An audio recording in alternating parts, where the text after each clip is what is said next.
आदरणीय केंद्रीय मंत्री श्री थावरचंद जी गहलोत जी मेरे अभिभावक के रूप में यहाँ उपस्थित हैं। उज्जैन से विधायक पूर्व मंत्री आदरणीय पारसनाथ जैन जी, अभी रामलाल मालवीय जी यहाँ के विधायक पधारे, पूर्व विधायक सतीश मालवीय जी, प्रेस क्लब के आदरणीय अध्यक्ष श्री सुनील जैन जी, विकास जायसवाल जी, यहाँ पर विशेष रूप से उपस्थित श्री कैलाश सनोलिया जी, श्री विशाल सिंह हाड़ा जी, श्री शैलेंद्र कुलमी जी। मैं आभार व्यक्त करता हूँ श्री सुभाष जोशी, समाज सेवी तराना के और पत्रकार, जिनके माध्यम से मैं आपके बीच उपस्थित हुआ। बहुत अधिक समय न लेते हुए पर्यावरण और स्वच्छ भारत के क्षेत्र में 2014 ईस्वी के बाद भारत के यशस्वी प्रधानमंत्री श्री नरेंद्र मोदी जी की प्रेरणा लेकर भारत में और भारत के बाहर इंग्लैंड और कुछ अन्य देशों में पर्यावरण और स्वच्छ भारत की अलख जगाने का काम कर रहा हूं। अब तक 1000 से अधिक उद्बोधन देश और देश के बाहर मेरा हुआ है। आज इस प्रेस फोरम में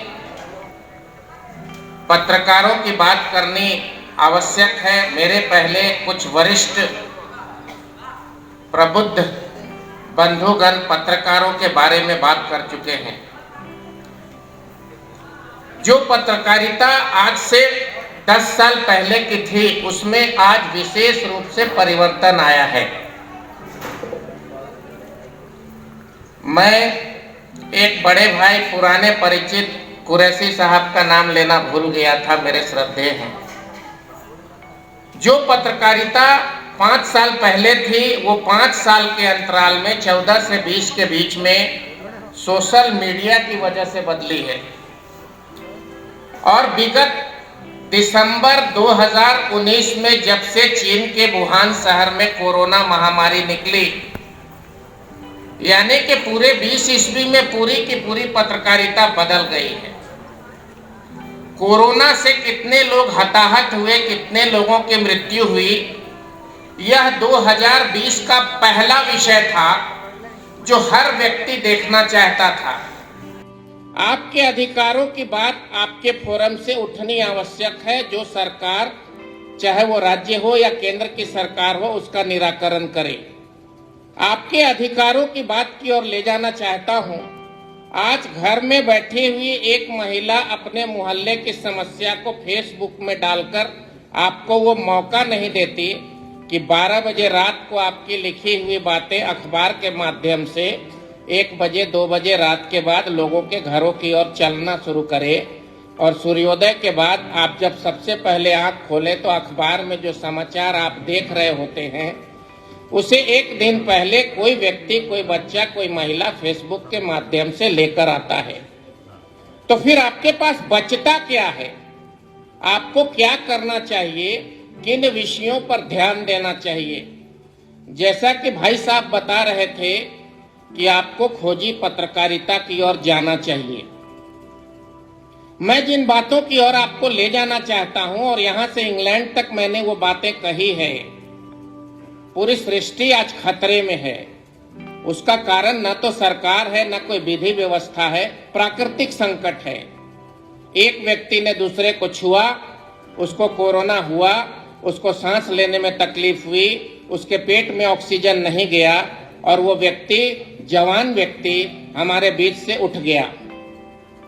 हम सभी मानसिक तौर पे इस एक कोरोना ने 800 करोड़ की आबादी वाले इस पृथ्वी को 215 देशों को हिलाकर रख दिया है। 1 साल के पहले की पत्रकारिता और अभी में जो बदलाव है, हमें इसके जड़ में खोजी पत्रकारिता के रूप में जाना होगा कि आखिर कोरोना संकट का मूल कारण क्या था। क्या कोरोना जैसे 2-4 संकट और अगर उपस्थित हो गए तो हमने अमेरिका के राष्ट्रपति ट्रंप को बिलबिलाकर रोते हुए देखा है जब लाखों लाशें अमेरिका से निकल रही थी। आध्यात्मिक पुरुष के रूप में, एक संत के रूप में मैं श्री नरेंद्र मोदी जी को जरूर धन्यवाद देना चाहूंगा, जिन्होंने प्रेरणा पुरुष बनकर एक संत की तरह पूरे भारत का मार्गदर्शन किया और भारत की जनता मजबूती से कोरोना से लड़ती रही, वो एक शासन अध्यक्ष के रूप में नहीं बल्कि एक संत के रूप में मार्गदर्शन किया। आपको पंच तत्व के बारे में जानना होगा। पूरी प्रकृति पंच तत्वों का खेल है। जब सृष्टि का निर्माण हुआ तो सबसे पहले आकाश बना और आकाश से उसके तन्मात्र के रूप में शब्द की उत्पत्ति हुई। आकाश के बाद वायु सृष्टि में आई और वायु से स्पर्श निकला। तीसरी भूत अग्नि और सूर्य का उदय हुआ, उससे एक रूप का निर्माण हुआ। चौथा भूत जल, जल से रस निकले और पांचवा पृथ्वी, पृथ्वी से गंध निकला। यानी आकाश, वायु, अग्नि, जल और पृथ्वी, और इसकी 5 तन मात्राएं शब्द, स्पर्श, रूप, रस और गंध, ये सब के सब प्रदूषण की पराकाष्ठा में है। मैं दिल्ली के लोधी रोड से गुजर रहा था तो वहां पे बहुत बड़ा स्क्रीन मौसम विज्ञान का लगा है। हाल के दिनों में दिसंबर महीने में दिल्ली में 100% ऑक्सीजन में 92% नाइट्रोजन प्रदूषण मौजूद थी। यदि वो 100% हो जाती है तो शायद घर में लाश उठाने वाला कोई नहीं होगा। इतनी गंभीर परिस्थिति की ओर हम जा रहे हैं। आपकी भूमिका ये है कि आप उन पहलुओं को छूकर अखबार के माध्यम से जनता के बीच रखें जो जनता के पास नहीं आया है। आप अब पत्रकारिता छोड़कर अनुसंधानकर्ता के रूप में बढ़ें, जिस अनुसंधान के बल पर आपकी लिखी हुई कलम को सुबह पढ़कर घर का एक एक सदस्य उसका अनुपालन करे। आज आपकी भूमिका बदली है। सोशल मीडिया ने बहुत बड़े प्रतियोगिता के तौर पर, खास करके फेसबुक ने और उससे भी अधिक ट्विटर ने, आज रांची की एक घटना है जैन साहब, एक रांची के कार्यकर्ता ने सीधा ट्वीट किया श्री पीयूष गोयल साहब को, रेल मंत्री को। उसको एक महिला ने टेलीफोन करके बताया कि वो बनारस के पास किसी जंगल से गुजर रही है, उसके बर्थ में कोई नहीं है। कोई असामाजिक तत्व तो एसी बॉगी में बार बार उस महिला को आकर देखता है। उसके मन में भय है। रात के 11 बज रहे थे। रेल मंत्री पीयूष गोयल मुंबई थे। उन्होंने वहीं से टेलीफोन किया।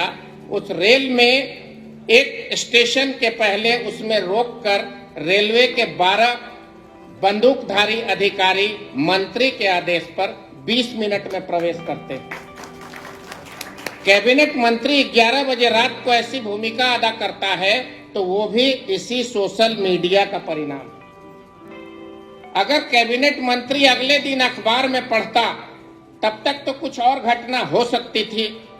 आपको अनुसंधान की ओर जाना होगा। जीव जगत, जल, जमीन और जंगल जो खतरे में है उसकी निजात कैसे करें। मैं आदरणीय अनिल जैन साहब और यहाँ उपस्थित सभी लोगों से एक प्रार्थना करना चाहता हूँ। 20% पृथ्वी और 20% समंदर इस प्लास्टिक से भर चुका है। एक प्लास्टिक के बोतल को जिसको हम प्रयोग करते हैं, इसको पी के जब हम फेंकते हैं तो 450 बरस तक ये जिंदा रहता है, गलता है और इसमें 150 किस्म की जहरीली बैक्टीरिया पैदा होती है जो हमारे अंदर कोरोना जैसे वायरस पैदा करते हैं। क्या हम इस प्लास्टिक का बहिष्कार कर सकते हैं? क्या हम आने वाले समय में सार्वजनिक रूप से कार्यक्रम करके ऐसा शपथ आयोजित कर सकते हैं? ये बूके में लिपटा हुआ प्लास्टिक, ये प्लास्टिक की बोतल हमें जीने नहीं देता है।